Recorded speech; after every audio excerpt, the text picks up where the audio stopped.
Welcome back to A Matter of Perspective. I am Judge Derwin Webb, coming to you from the Fraser History Museum.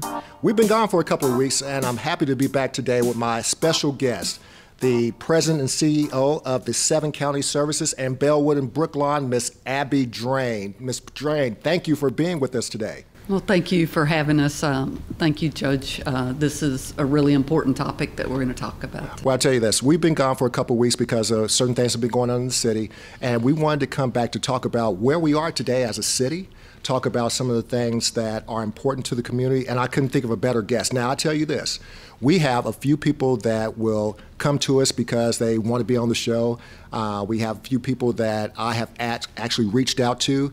This is probably the first time I've had people say that you need to get this lady on the show to talk about some of the issues that are affecting our community, not only how we are socially, but how we are mentally as well. So I want to thank you once again for being here. But tell me how you got to be at 7 counties. Wow. Like I said a little earlier, this is my third time back at 7 counties. Third time's a charm. Right. I've spent 30 years in this business of community mental health, behavioral health, and I came from the finance area, CFO, MBA, CPA type, and spent 25 years behind a desk, adding the numbers up, knowing about the programs, and really trying to help the people that delivered the services and the people that managed them understand their budgets, understand the funding that came through to provide those services, and help them maximize the money that went into the services we provided. So I felt like that was my gift, and this is what I would do in life. But I found myself over at Bellwood and Brookline. I'd retired and thought that I would go on to my next career, and I went to Bellwood and Brookline to be their CFO. And while I was there, I learned a lot about the kids in our state and in our community and in foster care and without parents maybe that were able to take care of them, and really on the edges and fringes of society and in our community and in our state. Ended up back at 7 counties to be their CFO. But when it came time for a new CEO at Bellwood and Brookline, Euspiritus, I was called in for an interview.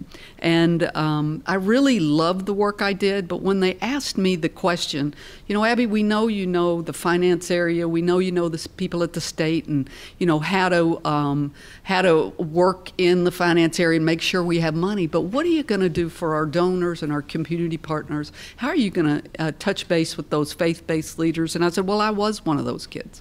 You know, I was taken out of my home at age 5, put in an orphanage, brought here, landed at the local airport here, and taken across this bridge to my grandmother's in Indiana. She died about 11 months later, and that put all of us separated as children. There were 5 of us at that point. I lived in 14 different homes, went to 14 different schools. They were all family members. I did visit foster care home once. My sister was in foster care. My brother had almost ended up in Brookline when he was young in 1966. And we were broken apart as a family. And nobody turned around to my mother and said, how can we help you, Jackie? How can we help you get your kids back? And so that is the work. When I saw those kids and talked to that board, I said, I am one of those, and I want to help these kids with all my knowledge and my heart and my deep faith. And so I ended up being the CEO there. While I was there, I noticed that the children were really taken care of well while they were in residential care, but some of the highest levels of care we had there, those kids left in 3 to 4 months. But the lower levels of care, the kids that really didn't have parents to go home to, or a family member, or had been adopted, or had foster care member, they were left there for long periods of time. And they actually left there as 18-year-olds with nowhere to go. They would end up at the homeless shelters. They would end up putting backpacks on their backs and going to try to find these parents that they had been separated from. They hadn't gotten the skills or the education they needed to go on. And I decided that we needed to do more. And I asked our community mental health center, 7 counties, to work alongside us and build a system of care that hopefully prevented children from ever coming into care by working with their parents on the addiction issue they might have or the mental health issue. And the 7 counties had hundreds of clinicians and lots of crisis response folks to go out and help in those families, or when we move those children back in the community, to help support them with wraparound care, to help with their trauma, to help them stay stabilized and do well with those foster care families. Because I've heard lots of times people say, we need better foster care families. I said, no, we need more support for those foster care families and those children to help them live in the community, go to regular schools, live a regular life, and not grow up in an institution. So that brought us together there. Well, tell me about the official mission of 7 counties and how you intend to help children and families. Yeah, well, 7 counties' mission, it's came about from President Kennedy's Community Mental Health Center Act back in the 60s. And Kentucky was actually one of the first states to respond and set up community mental health centers across our state that brought people out of institutions, out of psychiatric hospitals where they'd maybe been sent away because that's the only place that people could care for those individuals, bring them back into the community, back near their families where the families could visit and be more involved in their treatment, and get those individuals involved in work and education where they wouldn't have had that chance, separated from home and brought on a big campus and not given all the resources they needed to be an individual in the community. We now individuals that before were put in psychiatric hospitals are now working in your community. They have families and homes. They're close to their family, and they have real support there when they have maybe a mental health issue, and they're taken away maybe for a couple of days now instead of years for the rest of their life. I think they left the kids out of that back in the 60s, and they left them in more institutional settings, a lot of them, because they didn't have opportunities for them. There wasn't a system set up for payment structure for those children to have income any other where than if you took them out of their home. But now, the mission of 7 counties is to really help people in the community if they have addiction issues, to treat them at the lowest level possible, but we also have the highest levels of treatment. So the lowest level would be an outpatient therapy, and the highest level is in residential. But to be able to have all those services along the continuum of care that you could move to at any point in time and be at the lowest level so that you can be back out in society, back out in your community, back with your family sooner. And that's the mission of 7 counties. The mission of Bellwood and Brooklawn is to, when the children are there, to give them the best possible care. I tell people when they're there, they eat there, they play there, they go to school there, and they pray there. That's their home, and we take care of them. But also it's my job to get them out quicker and back to their family and their community. So that's the work we do at Bellwood and Brooklawn. Well, I would tell you this, and it's a great mission for both organizations, I would tell you that.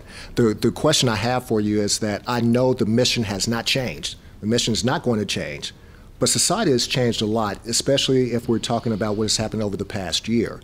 So if you think about COVID-19, you think about the social unrest, how have things changed for the organization as you try to go through these unprecedented times? And it seems like I've said that a lot lately. These are unprecedented times. How have you had to pivot or adjust based upon the times that we are facing right now?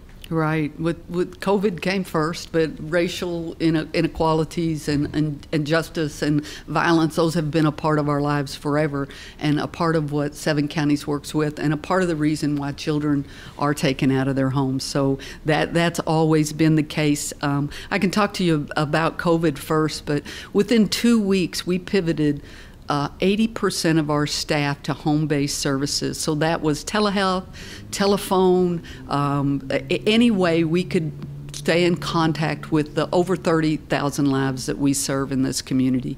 We know that when we were in the school systems, in Jefferson County school systems, we're in over 140 of those schools, giving services to children and knowing where they are and knowing where they are in their treatment and hopefully connecting with their families. We were stopped when the schools shut down. So we've been able to reconnect with about 60% of those children, but there's 40% of them. But both the schools and their service providers are trying to work with them and find them. We know that children are at risk of abuse and neglect when they don't have someone that they trust to report to that are in the school systems or with their counselors. So that has put us on high alert, and we're doing everything possible to try to connect back with those families. Go ahead. I'm sorry. Okay. And we're also trying to connect with our homeless population. So we work a lot with the mentally ill population here in Jefferson County, hundreds and hundreds of individuals. And they come to our service locations here in downtown Louisville. Due to the racial unrest, a lot of those locations had to be shut down at different times. We have locations on 26th and Broadway, 22nd and Broadway, Magazine Street, and down on Preston. And so like everybody else, we had to close some of those businesses down, and people were denied services at that point if they couldn't come in to those locations. We've had to train those clients that we see and individuals how to use this technology, put phones in their hands, smartphones, so that they can do their therapy services. So it's impacted a lot of people. We also know, you hear about this being a pandemic, a physical health care pandemic with this virus. Well, there's a mental health pandemic that's right within it and behind it. And we're, as new things open up and people come out and start being together and seeing their families again, we're going to hear more about that. Suicides have went up. Unfortunately, young people, teenagers are having lots of anxiety and depression over this, that they don't understand, are not able to see their friends and be in contact with them, are spending hours and hours on their phone with social media, just getting deeper into depression and anxiety. We get calls on our crisis lines from young people in the community, scared, really scared about the racial unrest and the violence and the trauma that's going on in the West End, in the South End of our community. They're calling and saying they feel like they have no hope. And so we're trying to connect them with that hope. We also manage the suicide hotline, and we get a lot of calls in with that. All of those things have increased with the children out of school, with the families staying in their homes and isolated. All those pieces have increased, and my job is to keep those 1,600 staff members healthy and engaged so that they can serve our community. Well, let's talk a little bit about the trauma. I guess it's called the Trauma Resilient Communities Grant. Can you talk about that a little bit, please? Yes, I can. That came about in 2018. Was a $5 million grant that our city received to work on and work with our communities in the south part of Louisville and the west part of Louisville, where we know there's a disproportionate share of children and families experiencing violence and trauma and systemic inequalities. And we are a very big part of that at Seven County Services and also at Bellwood and Brooklawn, along with all the other residential providers and social services here in town. And it's going to train 400, work with and provide treatment for 400 children and families in our community. It's going to train 200 social services providers, psychologists, therapists, and 200 first responders to be able to have more tools in their toolbox to be able to respond to maybe the lives that people are living and not just walk up to them on a response from a call of domestic violence or trauma or the shootings that happen. Let's find out where they're coming from and what their situation in life is. That's what that training all is about for first responders. Remember, this might not be a bad person. They may have had a different kind of life than you, and they may have had trauma that you've never known before. So find out what's going on in their life first. We're also training 50 providers out in the community, and we're inside the school systems with this grant. So it's one of the first real community-wide responses to the trauma in our community and trying to build the resilience in our community that takes a lot of time to build. Let me ask you this. Is there a face for your organization? Understand why I asked that question. I know that mental health issues have no characteristics, if you will. It can be from anywhere, but is there a group that you see more than others that utilize the services of the organizations? Well, that's exactly why that this, if I'm answering the question right, that this is focused on the south and west end of Louisville. We're trying to first respond to lots of people have trauma, and it's different for different people in different areas. I went through lots of trauma, right? And the resilience that I had within me to get through that. But we know that there is violence and violence in the home. Kids see shootings, families see shootings. There's more of a disparity in income and education in these areas. And how do you impact all that at one company at a time, or one group at a time, or say that's the city's job or the police job? It's all of our job to understand trauma and to approach people in that way when we're responding to something that's happened to them or something that they've done. Now, we talked a little bit earlier about being off for a couple of weeks. We took a couple of weeks off because of the issues that have faced the city. Right. What has been the position or the, well, for lack of better words, what has been the position of the organizations as far as the social justice movement is concerned? Right. For 7 counties in Yes. Brooklyn? Yes. Yeah, we reacted to that pretty quickly. We looked at I know you did. Yeah, I want other people to hear about this. We did, and not that we felt like we were already responding to that and doing a really good job, but not. So we went around and talked to all our staff. We did live chats just like this with small groups across our company and asked the hard questions. What's working for you and what's not? Our black and brown colleagues, how are you feeling? How are we really doing as a team and as a management team responding to you? And as I look at my management team and I look at our board, it's pretty pale. So I wanted to hear back directly from our colleagues, our black and brown colleagues. How are we doing? And we heard some pretty tough things of how maybe they didn't feel safe coming in and talking about what just a drive to work was like for them sometimes.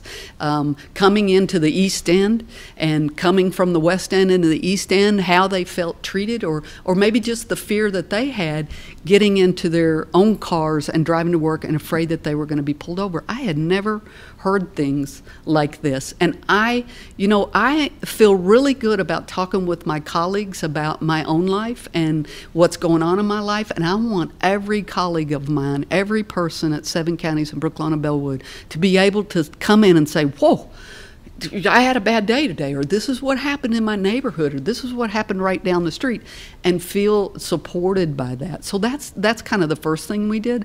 We're also looking at every part of our human resource system, looking at our job descriptions, seeing if there are any barriers, seeing if there are any barriers to people moving up the chain and becoming a CEO at our company. Mm-hmm. What has caused, or what have been the barriers, why there are not more people of color in our leadership level? I feel responsible for taking down those barriers, looking at them. We're going to build this into the web of our culture. It's not going to just be something that we've worked on. It's going to be actually culture, and culture at the board level, of finding board members that more represent our community. And it's not a numbers thing, and it's not hiring somebody just because they're a person of color, but helping build that in our community. I'm also joining a group at the Council for Nonprofit Excellence. We're bringing together a group of Louisville leaders here and trying to look at that from that level of the nonprofit executives in this community that are pretty pale in most cases, and finding out and asking that question at that level. And I am determined that I'm 60 years old. I've heard about this. I've never really faced it. I tell everybody we have these social justice groups and equality and equity, and it always turns into a rainbow. We always talk about something easy, and we've never really faced our black and brown colleagues and said, what's going on with you? How can we help you? Just very quiet, and we've not faced it. So I feel responsible of a leader of 1,600 people in this community that provide services to help them get the training they need to not only talk with each other, but to provide those services to our community members here in Jefferson County and surrounding counties, that we are open to that, our eyes are open, and that we talk about that. If there's a person that is wants to have a therapist that looks like them, how can we talk about that, and how can we maybe provide that to them in the future? Okay, we've talked about a few things that the organization has done in the past and what you're doing currently. My question to you right now is, what's on the horizon? Yeah. Well, before I get to what's on the horizon, I want to use one of those political debate features and go back to a previous question, because I want to make sure that people understand that there are a lot of people in crisis right now, both mental health and addictions. And a lot of people that have been in recovery for a long period of time are no longer in recovery. They're finding themselves failing through that. And I just want to say, call us up, get back online, get in touch with one of the great providers here in your community, because we want to help. We want to help you get out of that. That's not a failure. Anybody going through this, everybody is stressed. They're having, like more anxiety and more depression. And we please want you to give us a ring or give somebody, another service provider, a ring and get you some help, because we can get you back where you were. And it's not a bad thing. Well, let me ask you this. I know that question is more for people that actually need services, but what can I do as an individual? What can I do to help the organization more? Yeah, well, I'm going to send you to our website. One of them is www.bellwoodandbrooklawn.org. That's spelled out.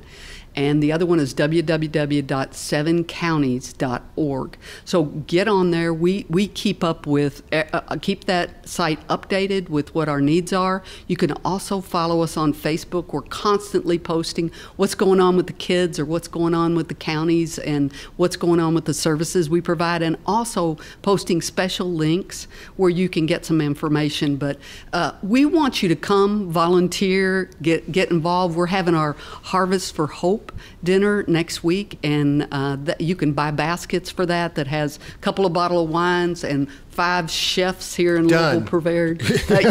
Prepared food, which we can deliver to you. You can come pick up. They're great. Get on our Facebook or get online and find those things. That helps us financially. But there are opportunities for tutoring our kids.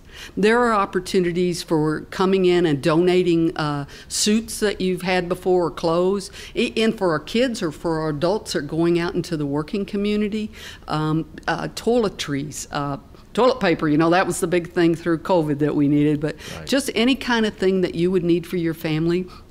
We're collecting book bags with school supplies, so we're providing all the non-traditional instruction for 150 children on our 2 campuses in Anchorage and then off at the Watterson there in Bardstown Road. So we need everything that a parent has needed for their children in this, and just get involved and come help. Call in. There's probably a place for you to get involved in something as simple as sending birthday cards to kids, or coming in and painting a cottage, or providing blankets and pillows that match what that child might like of his superpower or her superpower person. So those are some great ways to get involved and feel better. Christmas is coming, so we supply Christmas for 150 kids plus 80 families out in our foster care, plus the new mothers. We've delivered over 61, helped mothers deliver over 61 babies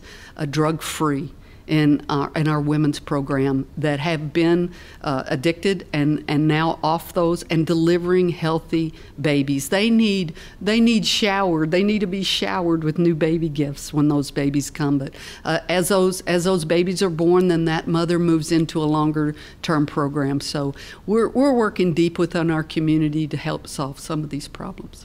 Well, I will tell you this, Abby, thank you for being on the show today. It has been an honor and a privilege to have you on here. I'm making no secret. I have fostered, I've adopted, so I understand some of the services that you guys have provided. But more than anything, as a judge, I know that when a worker comes in and says that we want to refer them to 7 counties, as a judge, I feel very comfortable. I know that with the services you provide to us within the criminal justice system or the family court system, and so I know that your workers, Cindy Kamer, I know that you have other people involved, Raylyn Robinson, Melissa has been great. I know that the people that are part of your organization really do a good job. So I feel really good about this organization, and I'm so happy to meet you today, and I'm hoping that people that are listening to this program would take the opportunity to address the issues that they have, and also use 7 counties, because you guys, and Bellwood, because you guys have really helped our court system, and I'm sure that they can help them as well. Oh, I'm really happy to hear that. I tell people, hold us accountable. We're here to serve our community. That's what we do, and I want to do that with our community partners, including our judges. So Okay. Thank you. Thank you very much. Once again, this has been A Matter of Perspective with Judge Derwin Webb. Join us once again next week when we have another interesting guest.